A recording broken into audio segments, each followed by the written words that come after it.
Hello, everyone. Welcome back to yet another episode of the Military Money Manual podcast. Here with Taryn from the Military Travelers today, taking a little bit of a break from talking about investing and financial independence and all things military money and diving in. Well, this is still military money, but we're diving into credit cards again. So we did an episode, Taryn, a couple months ago, but welcome back to the show. I'm excited. We're going to talk a little bit about military credit cards, which is one of my favorite topics.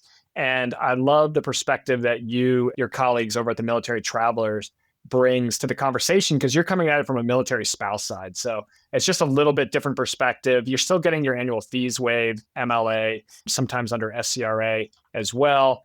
And it's just a little bit different perspective than the active duty service member, who might be busy with active duty life, whereas the military spouse is obviously busy as well, between all the things that we ask military spouses to do. But you just bring a different perspective from it. So anyways, I'm excited to have you on the show and to talk about it. Awesome. Thank you for having me. I appreciate it. PCS season's coming up. Should we talk a little bit about PCS season strategies for military families? Yes, definitely. So we PCS last summer, and that kind of helped get my feet wet with making sure we're getting a lot of spend on cards, getting sign-up bonuses. And we are about to PCS again. What month is it? May. So June, we will move again. And so I just think it's such a really good time for signing up for more cards, because you usually are going to have a lot of spend during PCS season. And yeah, I just wanted to talk about ways to maximize the spend that you have to spend anyway. Like, you're not spending any money that you don't already have to spend. It's just that, unfortunately, that season of life right now, you might as well get a free vacation out of it. That's what I want to show you how to do or talk to you about. A couple of things I wanted to highlight there. So number one is, you just PCS last year. Now you're PCSing again. I think this is something that civilians just do not understand, that like we are moving so frequently that, it might be your kids might only be in a school system for a year and then they're gone. And your husband or wife or partner, whoever is the active duty service member, they might be in a job for 11 months and 29 days, and then they're gone and they're on to the next thing. And, that doesn't happen as much maybe if you're newly enlisted or if you're a young officer, but the longer you stay in, it seems like the PCSs just accelerate and they just happen more and more frequently. Another thing you said there is your spend goes up. Like it's expensive to move, and a lot of it is reimbursed by the military, but a lot of it isn't. If you're going to be doing this spending anyways, you might as well be getting something from it. One of the common misconceptions I see is people say, oh, well, I've already got an Amex Platinum card, or I've got a Chase Sapphire Reserve card. I'll just put all my spending on there. And I hang my head in disapproval and shame, because, on the Amex Platinum card, you're probably only getting 1x point, one membership reward point for every dollar spent. And on a per dollar basis, you could be doing so much better if you opened up another card. Definitely. Yeah. So I looked back before coming on to record this with you. I looked back at what we opened last year just to get an idea. So my husband and I, we each opened 2 cards between May and July. So 4 cards total between the two of us. And that was a mix. So we were getting our house ready to be a rental. So we had spend for that. And then we had hotels during our drive. And then we also had TLE expenses too. And then gas, like we were eating out, we're basically homeless there for a little bit. So you're eating out more. You might have to like do laundry out, like just all of these expenses that add up, like things that you don't normally have. I know for me, trying to get my kids occupied, so going to little trampoline parks and things like that, it all adds up. And so I will say, I do want to start off by saying that we are an Army family. And so for Army, we don't need a non-availability form for the on-post hotel. I can't speak to other branches, but for us, we don't need that. And then for us, we are allowed to use personal credit cards for moves.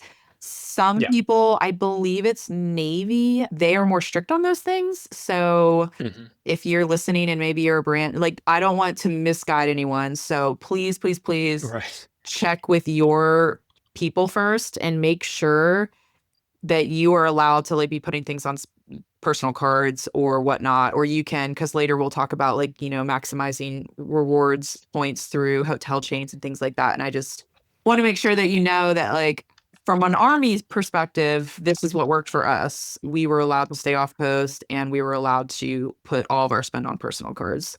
I wanted to. Yeah, that's a good point. Is just make sure like you double check with your rules and regulations. When we PCS, and this granted this was a couple of years ago now in the Air Force, so things might have changed, but the traditional thing was like any airfare had to go on, or rental cars, which rental cars never authorized for PCS, but any airfare had to go on a GTC.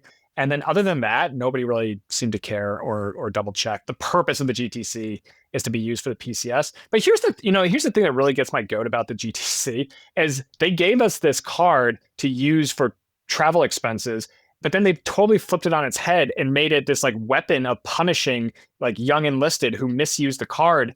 And they're like, I thought I was supposed to use it for these expenses. And they're like, no, you idiot. And then they get an Article 15 for misuse of the card. And they're like, well, then I'm never going to use this stupid thing again. So it's really frustrating. It's like we give this tool to our military service members, and then we basically just like yank the rug out from underneath them. And they're like, haha, gotcha.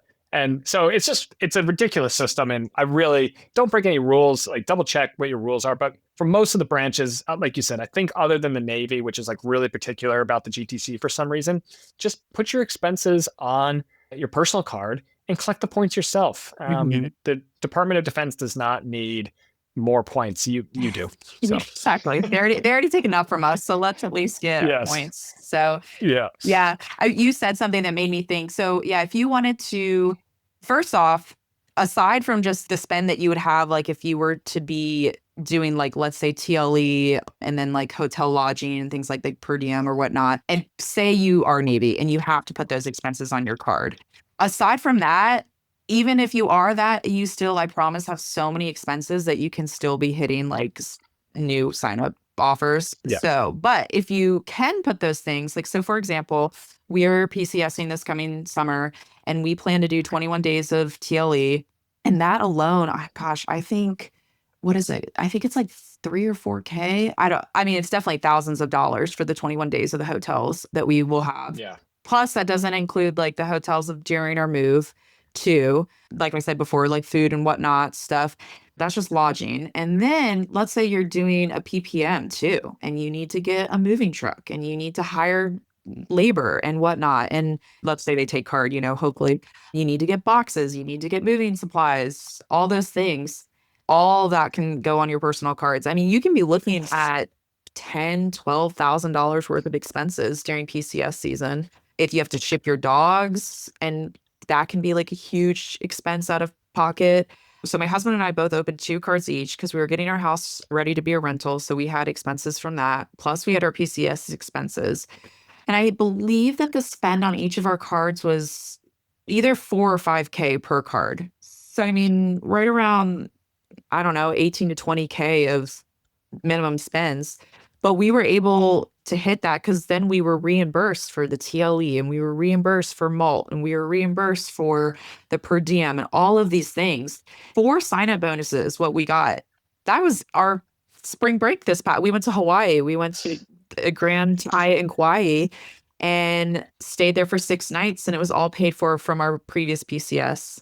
That's brilliant. I mean, that just shows like, that's a great example right there. It's like, if you were to tell someone like, hey, to hit the minimum spend on, these 4 or 5 cards is going to take $20,000. It's like, oh, that's, that could take months. It probably would take months for most military families, but it can really just be these like little nickel and dime expenses where it's like, it's $20 here, it's $20 there. Now we got to do laundry. Now we got to, fill up the gas. Now we got to go pay the hotel bill. And before, it's always curtains and rugs. Curtains. Yeah, there you go. And that's the other thing is it's not just moving out of your home. It's not, and like, let's think about moving out of your home. You gotta, maybe you hire cleaners to come in, and because you got to get that oven, perfectly clean. And you're like, nobody's got time for that. And, you have all these just like sundry miscellaneous, like little onesie twosie expenses, but they all add up to hundreds and then thousands. And if you can just, this is what something that you talked about the last time you were on the show. It's not about spending more. It's just focusing and redirecting your spending to a few particular cards. And as military families, you have this superpower where you're not paying the annual fees. So you have this opportunity where you can go and open up these premium cards, hit the minimum spends, and then, the next time summer break comes around or Christmas or whatever it is, your flights are covered, your hotels are covered, your vacation that you were planning on taking anyways, all of a sudden, like, it just got a lot cheaper. And, that's the beauty of the whole travel hacking thing, is like, you were probably going to take that vacation anyways, right? Like, you should, like, that's what life's about, is like, new experiences and traveling and exploring the world. And but if you can do that at very low cost, right? So your flights are basically free, your hotels are basically free. Well, then that opens up more money that you can spend on experiences while you're there, better restaurants, more food. When we used to travel and go on road trips, right? My parents would pack a loaf of bread and some Peanut ham in butter the and cooler, jelly. right? Yeah. Yeah. And there's nothing wrong with that. Like, I love that, right? But sometimes you're like, you know what? I just want to go to Subway, and it's not a $5 footlong anymore, but it's going to be $100 for the whole family, and we're just going to do it. And because you save so much on the hotel and the airfare, it opens up that opportunity. And, oh, by the way, you can also be saving and investing for financial independence or early retirement or just a standard retirement. And I think that's why I love talking about military travel hacking and military credit cards with military families, because I'm like, look, you were probably going to take that trip anyways, so why not do it at a lower cost? And then you can redirect your valuable resource of money into something that's going to benefit you more. I think we talked about this last time too, but we have a graphic and it talks about, so for example, say all the expenses you had from your PCS, your truck, your gas, your this, your that, let's say 20,000, and you were to put that all on your Amex Platinum, and you got 20,000 points from that because you put the 20K on your Amex Platinum. So great. You can get, I don't know, maybe a one-way flight or somewhere or something. But if you were to have shifted that, like what we did last summer, and you put it on 4 new cards, I mean, we had, let's say each of those cards was 100,000 points. That's 400,000 points versus 20,000 points. And it's just what you can do with 400,000 points versus what you can do with 20,000 is just so different. And you can go 400,000. I mean, for example, I went to Maui. I stayed at a Hyatt over Christmas. It was 145,000 Hyatt points, which is you can transfer from Chase. So right now there's a bonus going on for the Chase Sapphire Reserve, which is the bonus is 150,000 points. We did 5 nights in Maui at a really nice resort. And so there you go. One sign-up bonus, moving your PCS expenses, your everyday life expenses over to that card. And now you have 150,000 points that you can use for 4 or 5 nights stay somewhere.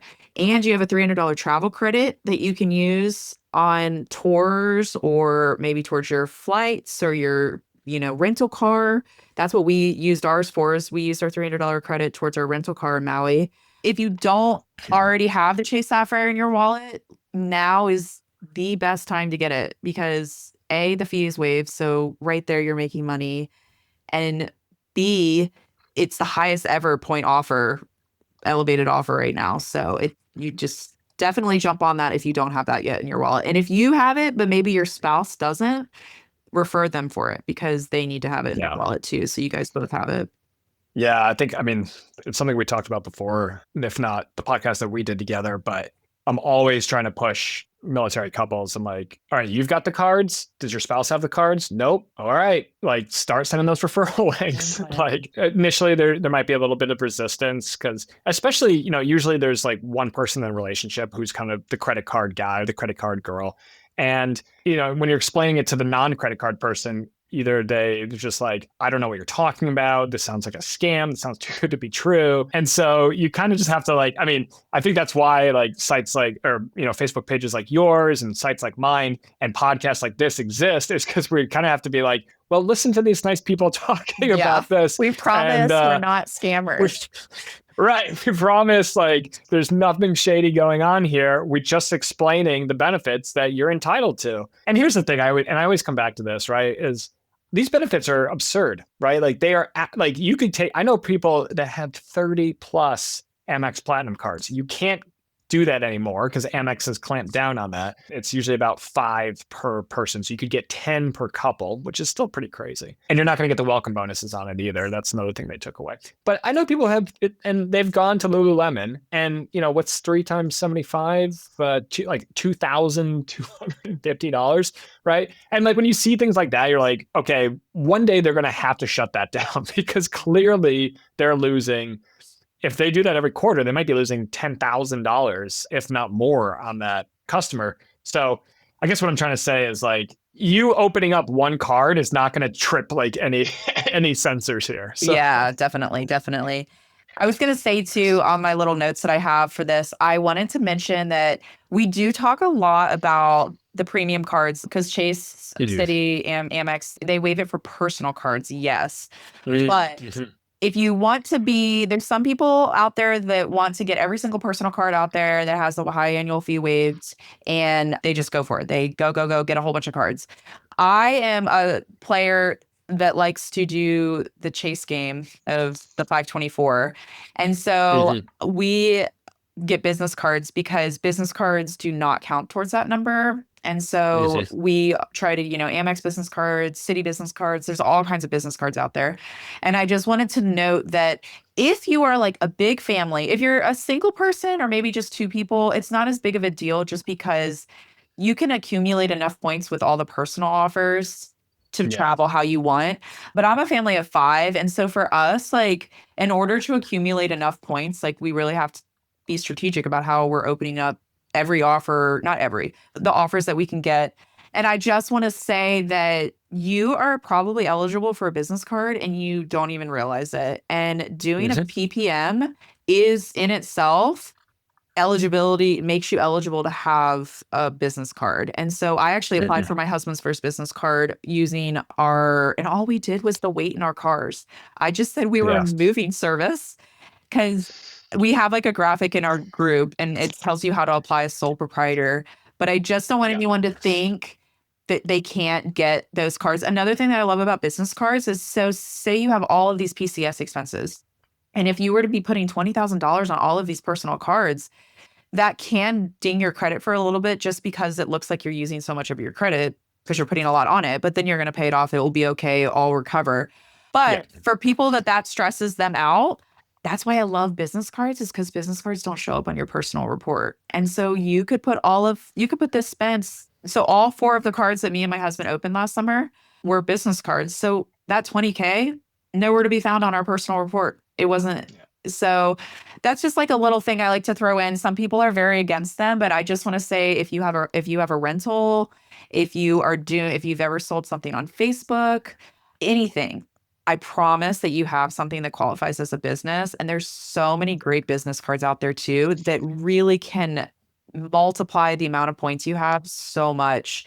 And so that's just something to keep in mind. You can go the route of getting as many personal cards that waive the fee. And there are a lot, like we mix those in for sure. But as a bigger family, we kind of just have to be like, well, we just need more points because we have more people to get on a plane. That's a great point. And great point. I think that was something that early on in my journey of acquiring, 30 plus credit cards, I was slow in the uptake. I was like, do I have a business? And like, it's very clear that if you have generated income outside of a W-2, that's a sole proprietorship. So go ahead, apply for that business card. And the other thing that I have to remind people is like, businesses don't have to make money. In the long run, they do, right? But initially, you might have startup costs, right? And have you ever babysitted? Have you ever there's so many, especially on the military spouse side, right? Because military spouses are they're some of the most entrepreneurial, motivated, and just creative group of people in America, because because every time they turn around, their life is being completely upended. They're having to make new friends again. They're in a strange place trying to figure out, where's the Costco? Where's the grocery store? Where's the good grocery store? Where's the grocery store you don't want to go to because, you're going to get shot. Or everything's expired. Everything's expired. And it's a game. And you gotta, military spouses are the best in the world at playing it. And in amongst that too, right? There's often this drive, because of the world that I'm in, I talk to a lot of content creators or people who are in the social media space and their military spouses. And these are entrepreneurial men and women who are just out there making money. And so when I talk to those people, I'm like, oh, do you have a business card? And they're like, oh, no, I haven't gotten one yet. I'm like, what are you doing? Like, come on. Like, you actually have a legitimate business. So, get after it. If you're listening to this podcast, like, you probably are eligible for a business card. And that's another resource I really like is, and this is taking traffic away from my site, but that's okay because I love it. Travel Freely. Zach has a great page about business cards for beginners. And he just like lays it out like exactly like this is what a sole proprietor is. This is how you can apply. And the other thing is you can go to the IRS and you get a free employee identification number. You just have to fill out like a simple 2-minute form on the website, and they'll mail you or email you, I think now, an EIN, and boom, there you go. Now that not only do you have a sole proprietorship, but you also have an employee identification number from the IRS. I mean, you're halfway to being the next Google or Amazon. Like, people I think are like, oh, I have to put my business expenses on there, and like, the bank just wants you to swipe their card. They don't, they want you to swipe their card, and they are not following up, and they're not saying, hey, I saw you went to 7-Eleven. Was that, was that a travel expense? Yeah. Was that ordinary necessary to running your business? No, exactly. Nobody cares. So no one cares at all. I will say this on like a practical side, because I also coach, entrepreneurs, military entrepreneurs and military spouses that, want to start their own business. And one thing that like, I always try to like, once they're serious about it, right? I'm like, look, you have a card that you only use for business expenses, and then you have your personal cards, right? But that's not to say that if you're opening up a new card, all of your business expenses can go on that card. And then after like a month or two, that card can be added to your personal pile, as long as you've accounted for all the business expenses you put on there. You don't have to card doesn't have to exist permanently in your business pile. It can eventually be moved over to your personal pile and back. That gets a little complicated. So I don't usually do that. But for instance, the Chase Sapphire Reserve business came out. I opened up one, put a bunch of business expenses on it, met the minimum spend. And then I just went back to my classic Chase Inc. Premier and Chase Inc. Cash, which are the two ones that I use for my business. All my spendings goes on there. The Chase Sapphire Reserve business kind of sits there for a little bit, and then it gets removed from my accounting software and just pushed over to my personal side. And now that becomes a personal card. And the other thing too is when you have a business, right, is if you're paying an annual fee on a Chase Sapphire Reserve business, if that card is ordinary and necessary to you running your business, that's a business expense. Yeah, you can write off an annual fee. Yeah. Yeah. So I will say too, just for people listening, business cards are not waived for military, but there are so many out there that either don't have an annual fee, they waive it the first year, they low annual fee. Like right now, the Chase Inc. Preferred, it's an 8K spend for 100,000 points. And yes, it's a $95 annual fee. But what I did was I downgraded mine to an Inc. I don't know, unlimited maybe. I can't remember exactly, or cash. One of the two I downgraded it to, because you only have to pay the $95 once, and then you can downgrade it if you want. And so, yeah, there's just so many. There's United business card. My husband just got a Southwest business card 2 weeks ago. I mean, just so many cards. So if you are doing a PPM, that I promise right there, because what you need is the intent to earn profit. That's all the bank cares about. Yeah. The intent. Right. You don't even have to earn a profit. But when you're doing a PPM, you absolutely have the intent to earn profit, which means you're eligible. You can just apply a sole proprietor. It's such a great way to rack up so many more points, because it opens up so many more opportunities to open other cards too. So just something to think about. Well, that's a great point about the intent to earn profit. You're a sole proprietor who's in the moving business. You're doing this arbitrage where the government's saying, hey, we'll pay you $2 a pound. And Pods is saying, we'll do it for $1 a pound. And you're saying, okay, what is the work you're doing? Well, you're loading that pod and you're clearing that dollar per pound of profit. On a family of 5, that could be several thousand. My friend Jamie, who's co-hosts the podcast with me, I think on his last PCS, it was like $14,000. And now that was Oconus. That was Hawaii, back to the CONUS. It can be substantial. If you're moving this summer, think about it. If you have questions, please let us know, because I don't want people to think they're not eligible for those, because it's like that's my big thing is I always want people to know that they can get those too. But yeah, some other cards, just like, so we talked about the Chase Sapphire Reserve. If you happen to already have that card, other cards you could think about during the PCS season. The United Club card has an elevated offer right now.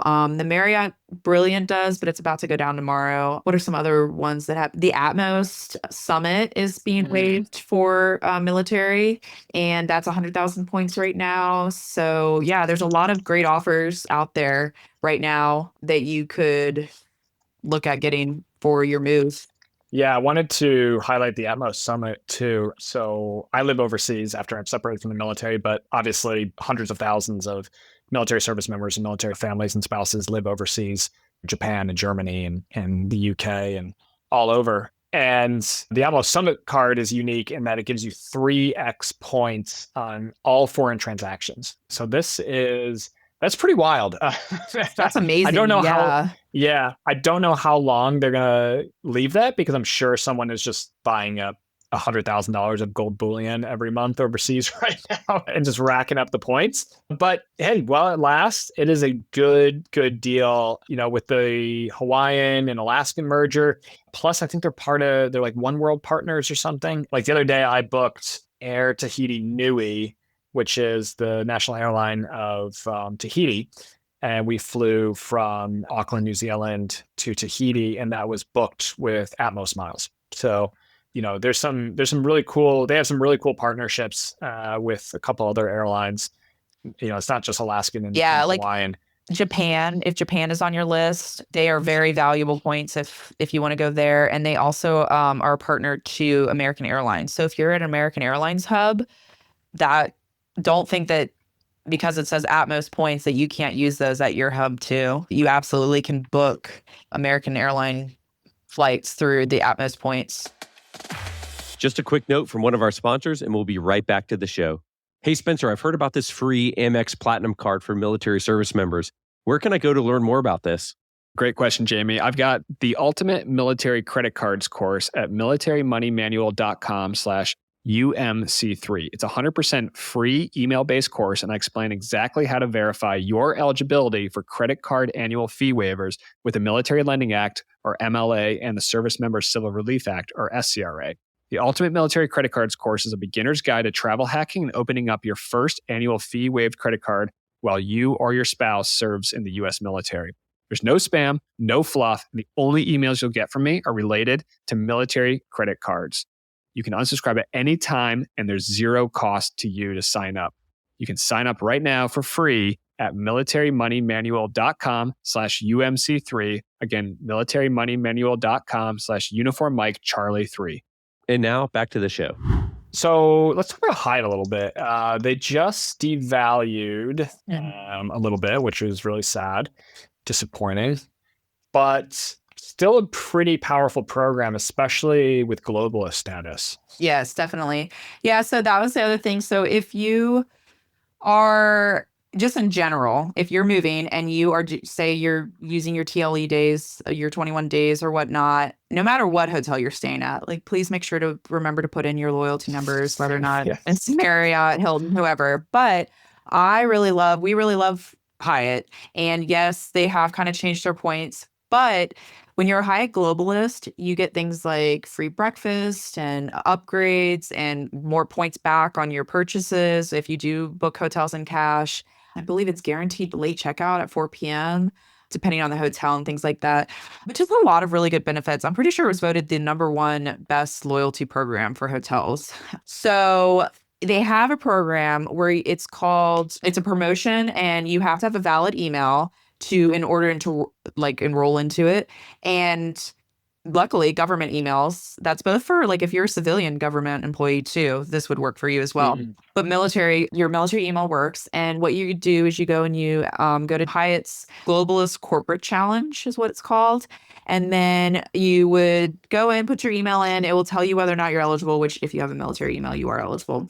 Don't activate it until you're ready. Like you don't want to accidentally activate it too early. And when you're ready and you think you have 20 nights lined up, if you stay 20 nights within 90 days, then you get globalist status, and you get it if you were to do it this year, you would get globalist status all the way through February of 2028.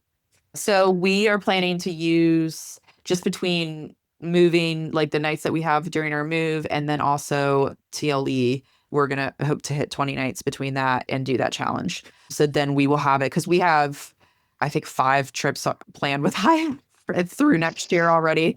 And so my hope is that the new unit will let him go because he's the one that's going to have the globalist status.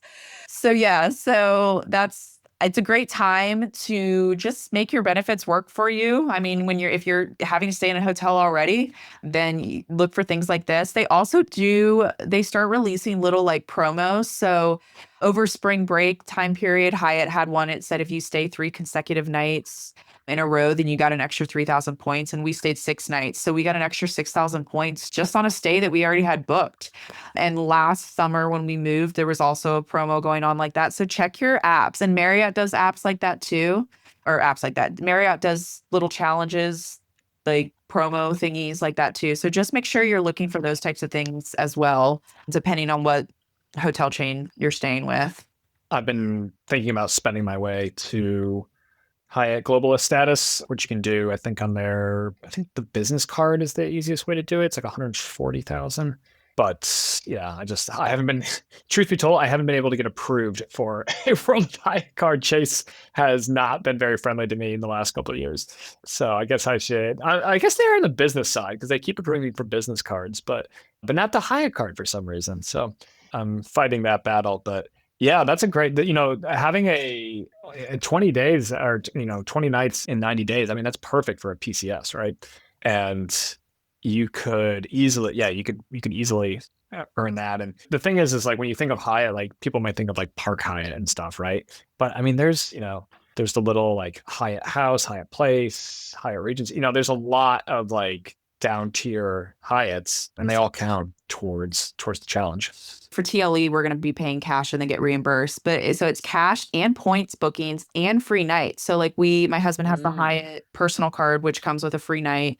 And then we hit like 40 nights last year, which came with a free night. So we will probably use those 2 on our way to the location because we don't want to use those for our TLE because we want to get reimbursed or whatever. But both of those will count. Like our free nights that we've earned will also count towards those 20 nights. So yeah, it can be points or cash. So like say maybe you have TLE stays lined up for 10 days or something, and you need another 10 days. So you line it up that you have like an August vacation, and those you use points, but then you use cash. So yeah, it can be a mix. And I will say, you get 21 days of TLE, and it doesn't have to stop like when you get a house. People have strong opinions on that, but we got offered a house on post and we didn't have our home goods yet. And I was like, I just don't want to sleep on the floor anymore on an air mattress. And so we used our nights until we got, to be honest, this makes me sound very high maintenance, but to be honest, the service is so bad on this base that we didn't have internet set up yet. So we did have our home goods, but our internet wasn't set up yet. And I was just like, I can't do this. And so we went back to the hotel and stayed until we got our internet set up. And all of it was and as long as we didn't go over the 21 days, we got all the money back for it. So no one is like watching you being like, well, when was your stuff delivered? And like, did you move out or whatever? It's just as long as you're playing by their rules and what they're allotting you, then and fill out your smart voucher, right? Then you should be good. That's great. In Hawaii, they are very particular about the rules, and because you can have up to, I think it's up to 60 days. So that might be this again. We've only done CONUS moves, so I can't speak to. So that's TLA, right? That's different. It's different, I think. Yeah. So I'm just talking about just the TLE, which I believe is only CONUS moves, like within. Oh, and that recently got changed from 10 days to 21 days, right? Yes. Yeah, and that one's uncapped. Yeah, that one's just that's your benefit. Like, go use it. If you're someone who works from home and you don't have a desk, you don't have internet, like you're just gonna be sitting on the ground with your laptop, like hotspotting your phone. It's ridiculous, right? Like, and the things that we accept as like, oh no, it's not that bad or whatever. It's like no one else in the world Like, and this just goes to show like, how they've trained us to just like accept like The like, bare oh, we have a roof minimum. over, we have a roof over our head and it's not that cold. So go use your TLE days and get your points. If you're listening to this podcast in a couple of years, obviously the Hyatt Globalist challenge will have changed, but there'll be something similar that's being offered. Oh, that's great. So, Taryn, how big is the Facebook group now? Are you guys up to 30,000 yet? No, right now we're at 25-ish or more. And then I don't know, Instagram, we finally, I don't understand Instagram. I really don't. But we're almost at 10,000 now on Instagram, which I feel Nice. like has been a feat. I don't know what they like or what, not the people, I like the algorithm, but yeah. So Right. Yep. Well, that's great. Congratulations. What are you kind of seeing like in the audience? Like what are kind of the dream redemptions at the moment, or, what are the hot cards that people are really taking, really excited about? I would say that, to be honest, a lot of people have been getting the Atmos card in our group because we can see the data on our side. And I will say that, so Chase and Amex, you don't ever see the annual fee, or you shouldn't. If you do, then you need to like contact them, blah, blah, blah. Citi is one because I got the Citi Strata Elite card, and you will see it post, but then you'll immediately, like, it refunds on the same statement. And then Bank of America for the Summit card, people are seeing it post, but then it like lags for a while. And then once it closes, like again, that is when it falls off. And it kind of has been freaking out some people in our group because they're like, oh my God, this card is not waiving the fee.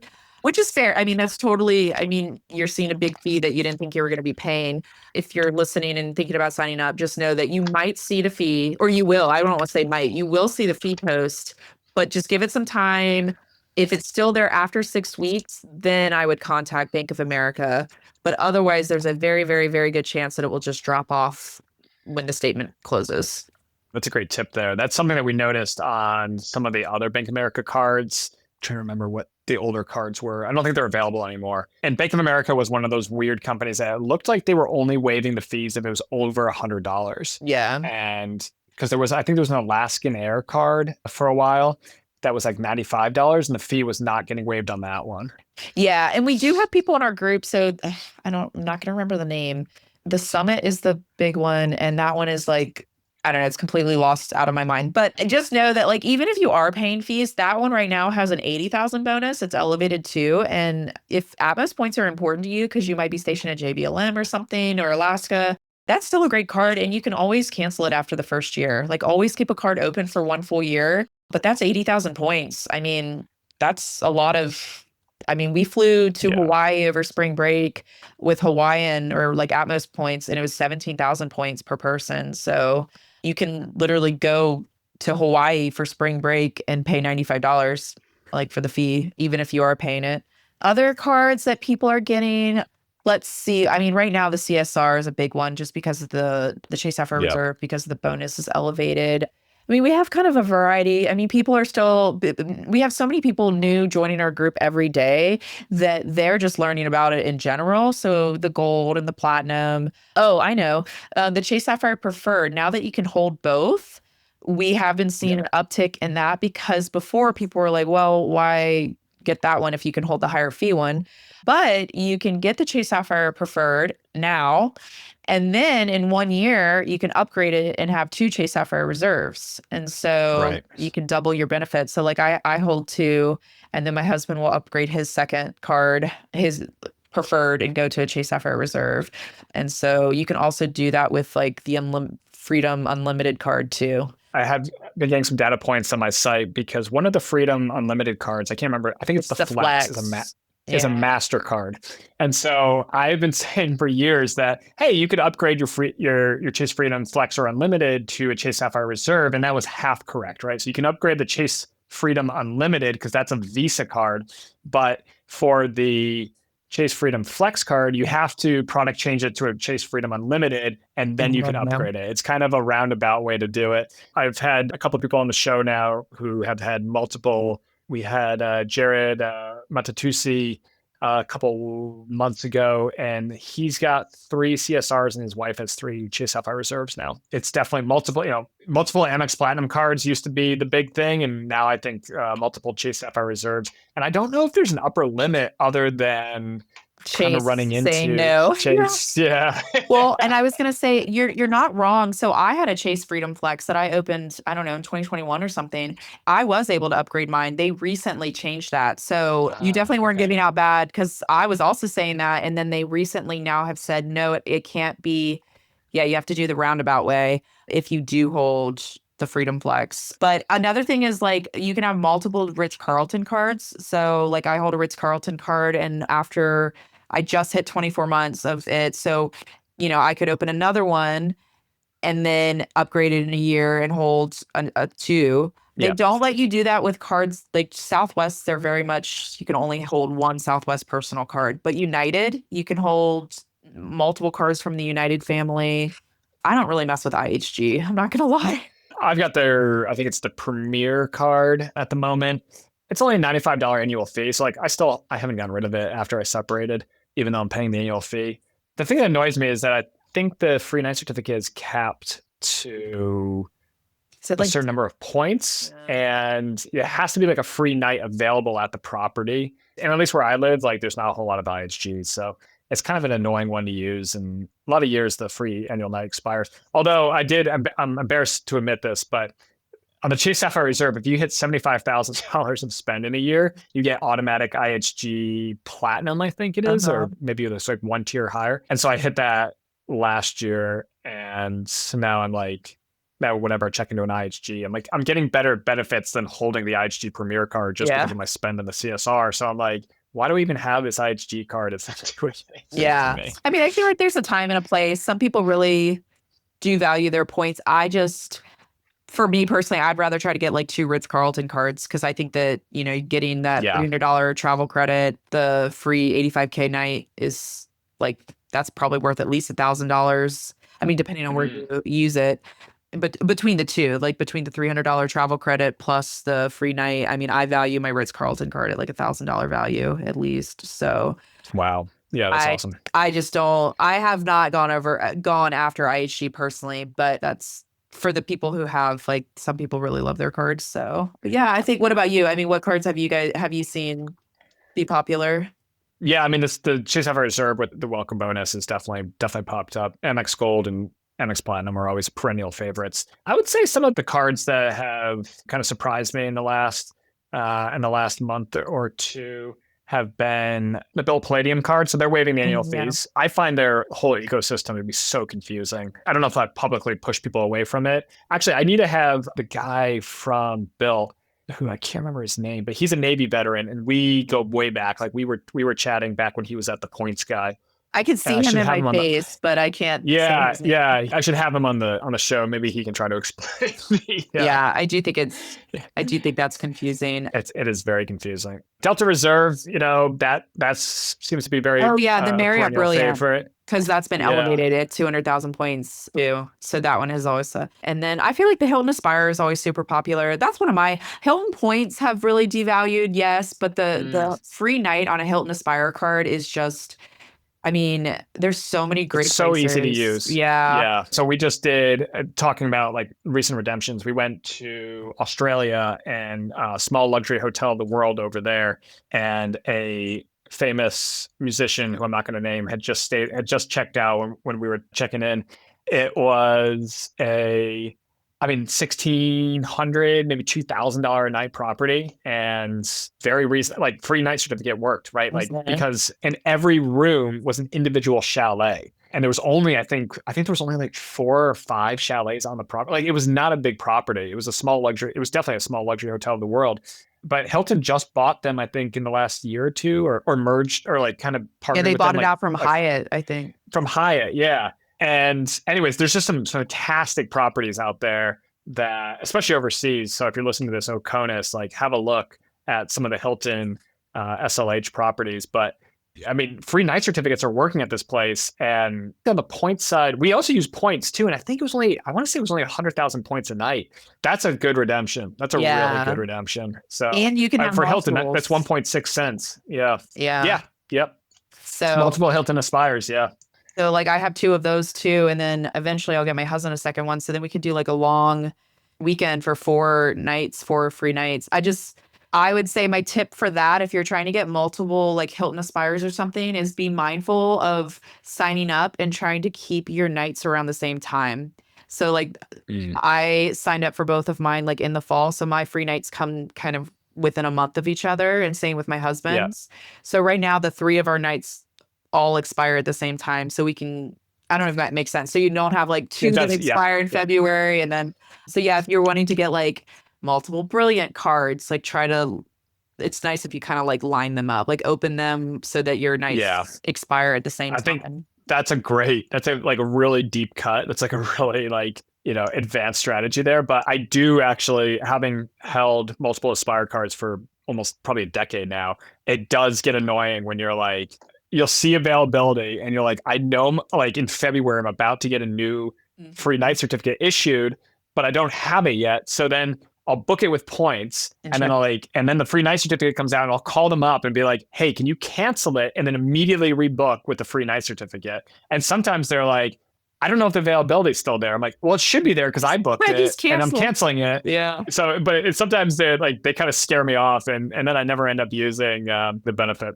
Well, hey, Taryn, we could go for another 2 hours, I think. Let's save it for another episode. Where can people find what you and your crew are working on? Amy and Lisa are the other gals that I work with, and we, themilitarytravelers.com is our website. And then we have a Facebook group. The Military Travelers is the same name, and that's also our Instagram. And it's if you have any questions or anything, that's our Gmail too. Like if you want to shoot us a message or if you join the group, we have a really active group. So if you have questions, you can ask in the group about whatever topics. That's great. Yeah, really. I was just on your website earlier today and lots of free resources on there. I love the guides. I love the PDFs and everything. And then the community that you run is very friendly, very welcoming to beginners. So that's such a great resource that you've set up, both for active duty military and for military spouses, with the focus on the military spouse community. So thank you for what you're doing over there. Thank you for getting the message out, because it is something that I've been screaming about for 10 years now about military spouses are eligible too. Please go get your cards. And there's still so many, there's still hundreds of thousands of military spouses out there that aren't taking advantage of this. So hopefully this finds them.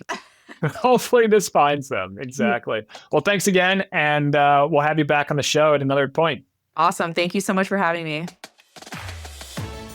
Thanks so much for tuning in to this episode of the Military Money Manual podcast. If you're enjoying the show, please feel free to rate, subscribe, and leave a review wherever you listen to your podcasts.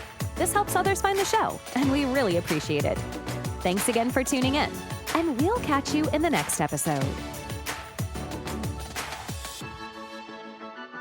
The views and opinions presented here are those of the speakers and do not necessarily represent the views of the DoD or its components. Reference to any commercial products or services does not constitute DoD endorsement of those products or services.